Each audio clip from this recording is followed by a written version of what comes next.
This iHeartRadio station is brought to you by Vitamin Water. Did I hear you're shopping for a car? Because I've been at it for ages. Ugh, such a time suck, right? Not really. I bought it on Carvana. Super convenient. Oh, then comes all the financing, research. Am I right? Well, you can, but I got pre-qualified for a Carvana auto loan in like 2 minutes. Yeah, but then all the number crunching and terms, right? Nope. I saw real numbers as I shopped, found my dream car, and got it in a couple of days. Wait, like you already have it? Yep. Oh. Go to Carvana.com to finance your car the convenient way. Bienvenue à vous qui avez décidé de nous écouter et de prendre part à ce nouveau voyage de l'esprit. Pour nous narrer l'histoire de l'univers, vous pourrez compter sur la verve de Willy Brahami, un ami, physicien, ancien prof, pilote, conférencier, musicien, bref, un touche-à-tout cosmique et de ses années d'expérience de vulgarisateur pour vous emmener au-delà des possibles grâce à l'imaginaire. Alors prenez place et bon voyage dans Poussière d'étoiles.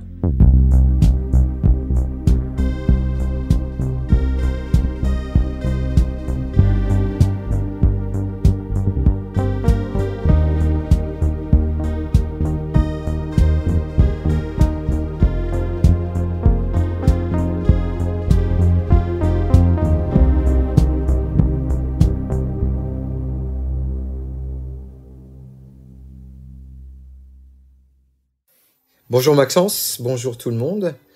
Voilà, on va essayer de toucher à l'ultime, c'est-à-dire pour l'instant à l'incompréhensible. On va commencer par là parce que, en fait, on va utiliser un peu les connaissances qu'on a essayé de poser là depuis qu'on se connaît maintenant. C'est la première chose, c'est la naissance des étoiles. Bon, vous vous rappelez, on a parlé de ces immenses nuages de gaz, en général d'hydrogène, et puis un peu d'hélium, et puis quelques traces d'autre chose. Et au début, dès que l'univers a commencé à se créer, donc un peu plus tard, à 300 000 ans plus tard, après le début de l'univers, disons qu'il y avait ces immenses nuages de gaz qui se baladaient. Bref, à ce moment-là, heureusement qu'il y avait un truc assez magique, une nouvelle force qui était là, qui était présente et puis qui a commencé à dominer à grande échelle, c'est la gravitation. Donc on imagine très bien dans ce nuage, voilà, d'un seul coup, des petits globules par des petites turbulences, des globules de ce gaz qu'on commençait à s'effondrer. Alors il y avait des tout petits globules, ou alors des plus gros globules, ou alors des très très très gros globules de ce gaz qui commençaient à s'effondrer sur lui-même. Donc en s'effondrant, les noyaux présents commencent à se rapprocher de plus en plus, et à un moment donné, ces noyaux d'hydrogène, eh bien, commencent à fusionner pour commencer à fabriquer des éléments un tout petit peu plus lourds, par exemple de l'hélium, etc.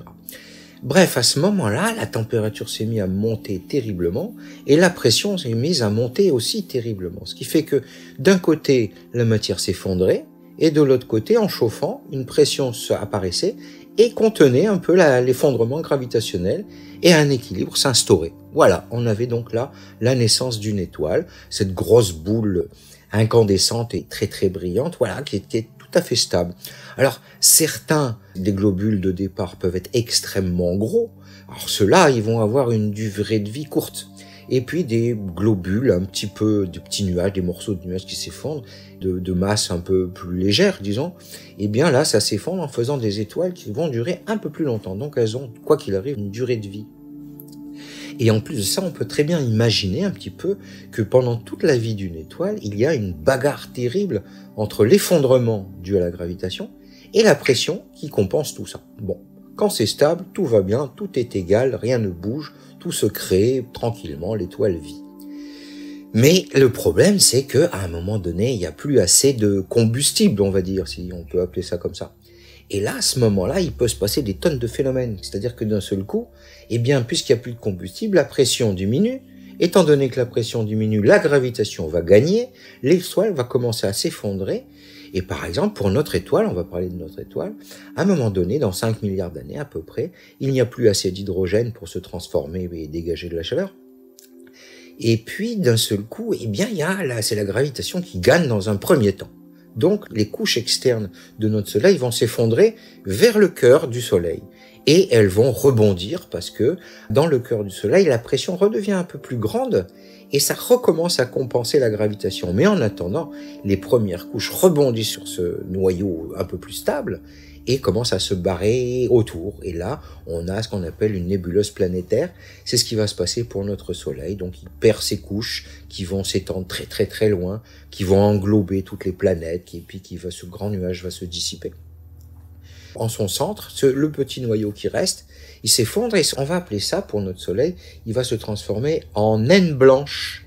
Alors ça a à peu près la taille de la Terre, donc imaginez le Soleil, il est gigantesque, il devient petit, pas plus gros que la Terre. Donc la densité là est énorme. Si vous prenez une petite cuillère de la matière qui existe là, elle va peser des milliers de tonnes. Donc le problème, c'est que d'un seul coup, on se retrouve avec une boule extrêmement petite, avec une densité gigantesque et une gravitation énorme. Voilà le premier problème. Et pour compléter ce que tu viens de dire, Willy, effectivement, avant de devenir une naine blanche, lorsque l'étoile commence à manquer de son carburant principal, qui est l'hydrogène, notre Soleil et les étoiles naines en général vont terminer leur vie dans un fabuleux spectacle, un chant du cygne, si on peut dire.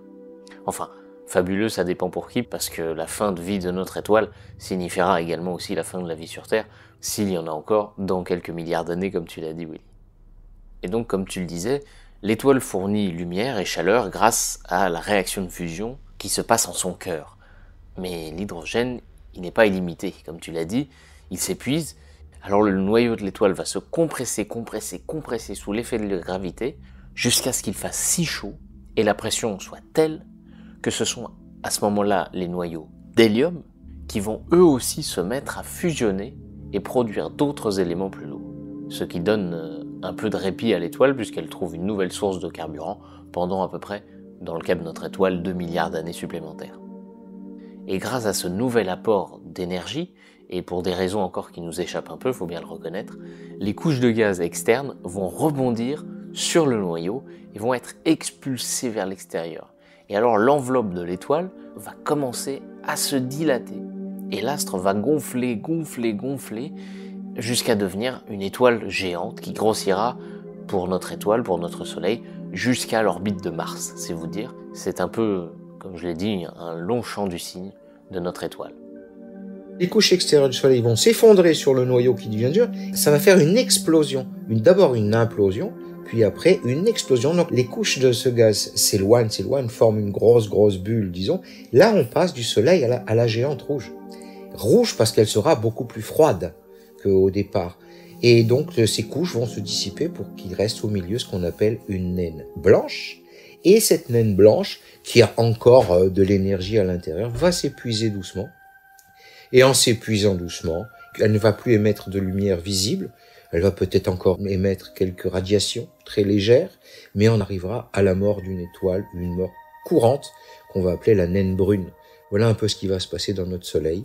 Et puis, comme il y a dans les galaxies des milliards d'étoiles, d'autres de milliards de galaxies, on va se retrouver avec un cimetière, disons, de naines noires. Et voici là la première mort la plus, disons, courante. Et courant, c'est pas peu de le dire, effectivement, parce que notre étoile, notre Soleil, est finalement un astre plutôt blême, plutôt banal, avec une lueur bien pâle et anonyme dans l'immensité de l'univers. Parce que notre Soleil, eh bien, il fait partie de la catégorie des étoiles naines. Alors elle est peut-être un tout petit peu au-dessus, c'est une naine jaune, la grande majorité des naines étant des naines rouges, donc on est un petit peu au-dessus. Mais ça ne veut pas dire que c'est pas forcément bien d'être petit, au contraire. Parce que toutes les étoiles, elles ont un carburant limité, et plus elles sont grosses, plus elles vont le consommer rapidement. Et donc elles vont avoir une durée de vie d'à peine quelques centaines de millions d'années, pour les géantes bleues par exemple, et puis inversement, plus elles sont petites, plus elles vont pouvoir durer des milliards d'années, voire des dizaines de milliards d'années pour les naines rouges. Ce qui, dans notre cas, a laissé plus de répit et de temps à notre planète pour voir émerger la vie. Mais petites ou grosses, eh bien, toutes ces catégories d'étoiles sont très différentes et leurs morts sont tout aussi différentes, comme tu vas nous le dire, Willy. Voilà, notre Soleil est une naine, est une étoile naine, en comparaison avec des étoiles qui font 1000 fois la masse de ce Soleil, etc. Donc voilà, on se retrouve avec des étoiles petites. Nous, on est une étoile moyenne, et puis il existe des étoiles très grosses. Là, je viens de parler, si vous voulez, de plutôt de la mort des étoiles banales, des petites étoiles. Voilà, Maxence, la première façon. Mais là, on arrive à un ultime qui est assez imaginable. Effectivement, oui, parce que quand on en arrive aux géantes bleues, comme je le disais, ou aux très grosses étoiles, alors là, c'est plus du tout la même chose. C'est à peu près les mêmes raisons qui vont causer la mort de l'étoile, le manque de carburant, mais la fin de vie de ces astres, ces monstres cosmiques, est bien plus extraordinaire et tumultueuse. Avant d'expliquer la fin de vie de ces étoiles, on peut imaginer donc ces énormes étoiles qui sont beaucoup plus grosses que le Soleil, qui font peut-être 10 masses solaires. Et qu'est-ce qui va se passer? Même processus, il n'y a plus assez de carburant, les couches extérieures vont s'effondrer sur un noyau intérieur avant de rebondir extrêmement violemment. Mais alors là, la violence est telle que certaines de ces étoiles, si elles font quelques dizaines de masses solaires, on va dire, pour avoir une idée, et là, d'un seul coup, l'explosion, c'est-à-dire l'implosion des couches externes, puis l'explosion est telle que pendant un temps terriblement bref, la quantité d'énergie dégagée va être aussi importante qu'une galaxie entière. Et ça dure pas très longtemps.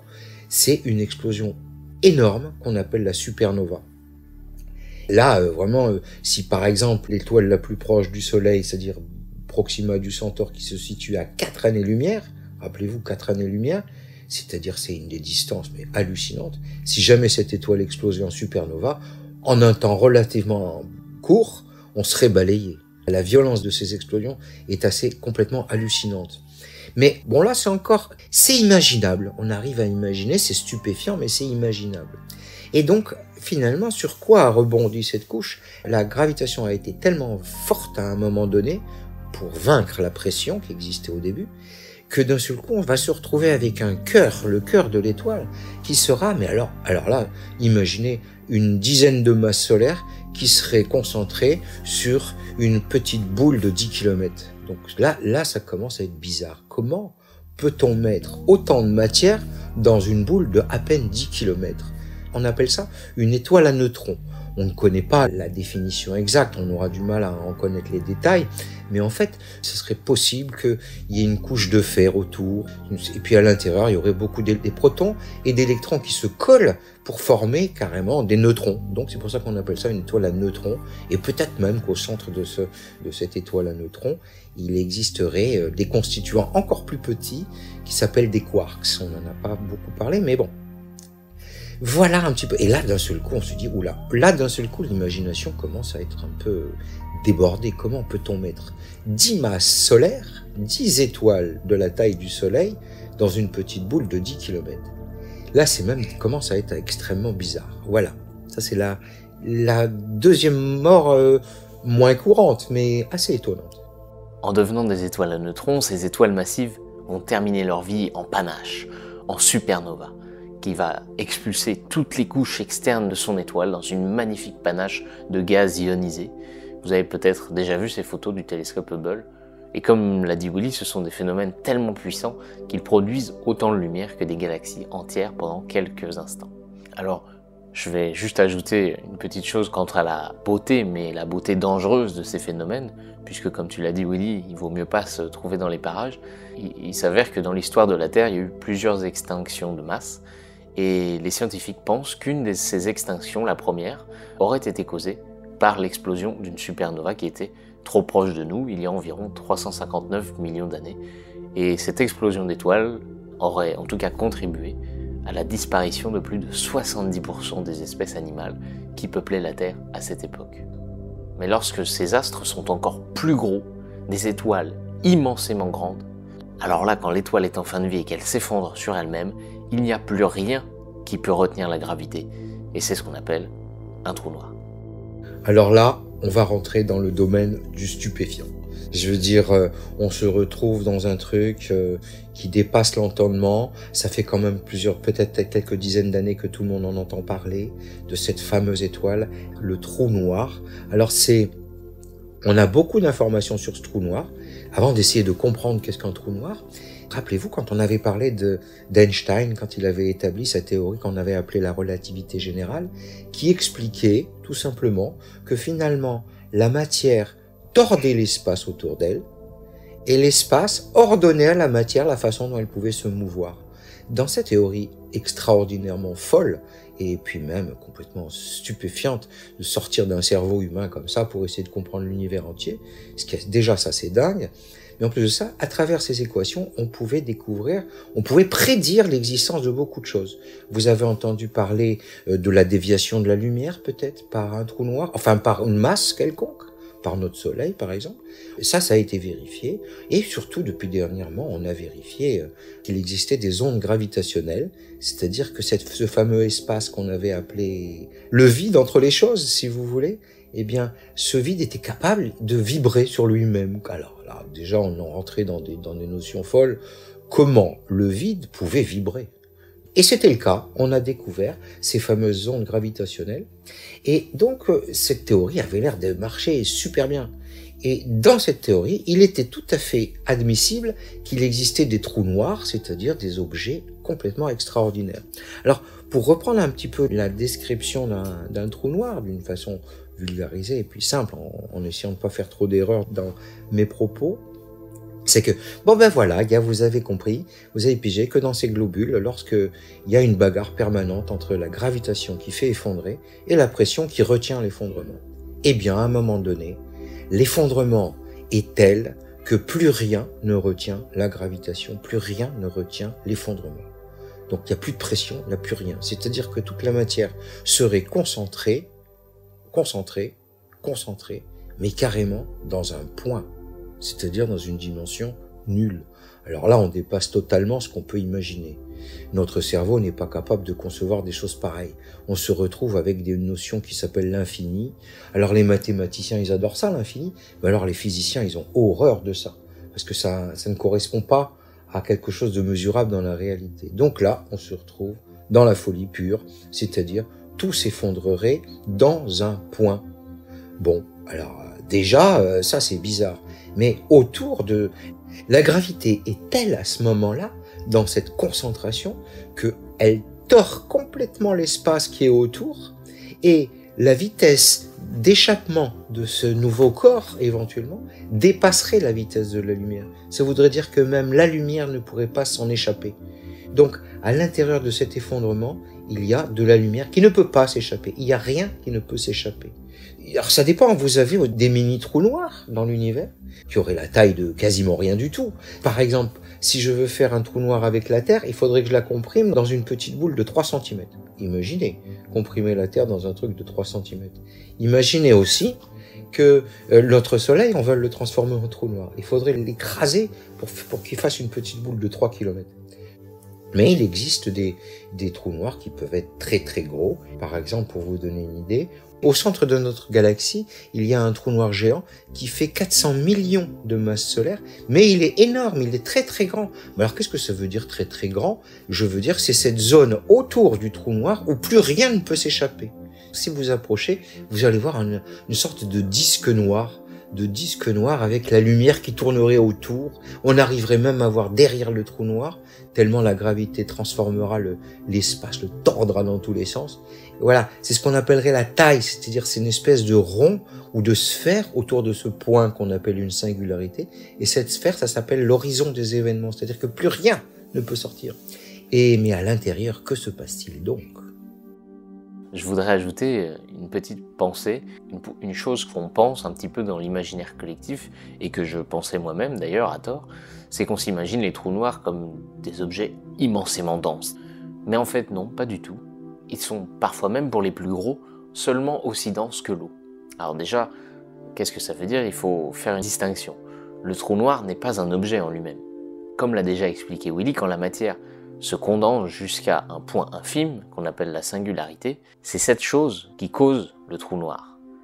Car pour s'échapper de son attraction, il faudrait une vitesse plus rapide que celle de la lumière, ce qui est impossible. Et en fait, ce rond noir, ce n'est pas quelque chose de tangible, ce n'est pas une frontière matérielle, ce n'est pas solide, c'est la frontière dans l'espace, à partir de laquelle, lorsqu'on la franchit, eh bien pour en ressortir, il faudrait dépasser la vitesse de la lumière. Mais alors, qu'est-ce que c'est la densité? Quand je vous dis un trou noir, c'est aussi peu dense que de l'eau. Intuitivement, qu'est-ce qu'on peut se dire? On peut se dire, c'est le rapport entre la masse d'un corps et l'espace qu'il va occuper. Plus un objet va être lourd mais petit, plus il va être dense. Et au contraire, s'il est très léger mais qui prend beaucoup de place, à ce moment-là, il est très peu dense. Donc la densité d'un trou noir, c'est le rapport entre sa masse et l'espace occupé par ce rond noir, justement, cette frontière. Et cette frontière, eh bien, on en connaît une formule pour déterminer sa taille en fonction de la masse du trou noir. On peut connaître finalement la surface de ce noir. Et cette surface, eh bien, elle augmente comme le cube de la masse, non pas le carré, mais le cube. Donc plus le trou noir sera massif, plus la taille sera d'autant plus gigantesque. Par exemple, il y a un trou noir qui s'appelle OJ287, qui est titanesque, qui fait 100 millions de masses solaires, et donc il a un rayon encore plus immense de 295 millions de kilomètres de rayon. Eh bien, en faisant ce rapport tout simple, on tombe à 2 grammes par centimètre cube. C'est juste donc le double de la densité de l'eau, et des trous noirs, il y en a des encore bien plus gros. Voilà, c'est donc tout ça pour vous dire une petite pensée finalement, ces objets pourtant extrêmes, pourtant avec une masse énorme, sont aussi denses que de l'eau. Je trouvais ça assez poétique. Comme tu disais, Maxence, avec justesse, mais comment on peut arriver à des tailles aussi énormes de trous noirs, quoi? Eh bien, finalement, c'est qu'un trou noir, il aspire de la matière autour. Donc, il augmente en masse et il devient, on va dire, de plus en plus gros en taille, c'est-à-dire entre ce fameux point qu'on appelle la singularité qui est en plein milieu, et puis cet espace bizarroïde autour dans lequel même la lumière peut pas sortir. Ils augmentaient en masse, donc automatiquement l'horizon s'éloignait de plus en plus et on arrivait à des très grands trous noirs. Rappelez-vous, le Soleil, il faudrait un trou noir de 3 km. Par contre, le trou noir géant qui existe au centre de notre galaxie, il fait plusieurs dizaines d'années-lumière peut-être. Enfin, c'est de l'ordre de l'année-lumière, donc automatiquement la taille est immense. Et une masse dans un volume immense, eh ben ça fait une densité faible. Voilà un petit peu. Et en plus de ça, les masses augmentant puisqu'il aspire, donc eh bien cet horizon grandit de plus en plus. Mais peut-être que pour le trou noir central d'une galaxie, c'est au moment de la naissance de la galaxie que l'effondrement est tel et que le trou noir central devient très très gros très rapidement. Mais il y a une certitude absolue, c'est que l'observation, on a observé le trou noir au centre de notre galaxie qui s'appelle Sagittarius 1, c'est le centre de la galaxie. On voit des tas d'étoiles, enfin une dizaine d'étoiles tourner extrêmement rapidement autour d'un point absolument pas lumineux. Et grâce aux lois de Kepler, grâce à quelques petites lois relativement simples, on est capable de mesurer la taille de l'objet invisible qui est au milieu et qui fait tourner tout ça. Et donc là, il y a une preuve. Bien sûr, on le verra jamais puisque c'est noir. Donc le trou noir au centre de notre galaxie, on le voit pas. Mais par contre, ce qu'on a fait, on a réussi à prendre une photo du trou noir central d'une galaxie lointaine. Et là, on a vu, vous pouvez le voir sur Internet aussi, photo, c'est une photo. On voit un espèce de cercle noir. On voit de la lumière qui est en train de circuler autour, comme un satellite qui orbite autour d'un objet. Là, c'est la lumière qui tourne autour de l'objet. Ça fait un grand cercle. Et l'espace est tellement déformé que ce qu'il y a derrière le trou noir, eh ben, la lumière passe devant. Donc, on voit bien, encore une fois, que la théorie de la relativité d'Einstein, la théorie géométrique, prévoyait tout ça. Et qu'est-ce qui se passe? En 2022, on en est quasi persuadé de ce que cette théorie est prédictible. Elle a permis de prévoir plein de trucs qui ont été prédits et observés. C'est toujours extrêmement brillant de voir que finalement le cerveau humain est capable, en observant, de déduire un petit peu carrément les choses les plus ultimes. Voilà, on a commencé à observer quelques événements qui commencent à dépasser largement l'entendement, surtout cette fameuse singularité au centre d'un trou noir, un point dans lequel est concentré des milliers, voire des millions de masses solaires. Comment c'est possible? Qu'est-ce que ça veut dire? Alors ça rappelle quelque chose que l'on va introduire dans la prochaine émission, c'est qu'est-ce qui s'est passé au tout début de l'univers, et on se retrouve un petit peu dans cette même situation. Voilà, la prochaine fois, on en parlera. Avant de terminer cette émission, nous voulions remercier Louis qui nous a envoyé un très gentil mail et qui nous dit « Je viens de découvrir votre podcast Poussière d'étoiles qui m'accompagne tous les jours sur la route. Ce voyage dans les méandres des possibles me fascine et m'absorbe littéralement.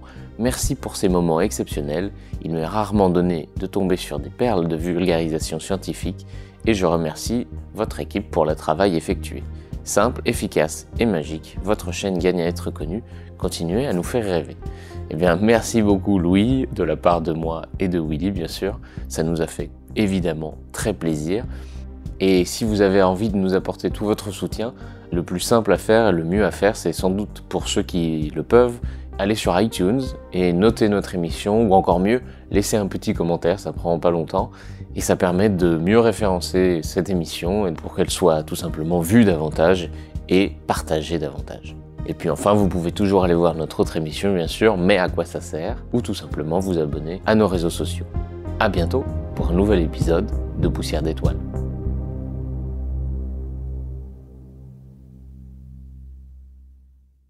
This iHeartRadio station is brought to you by Vitamin Water.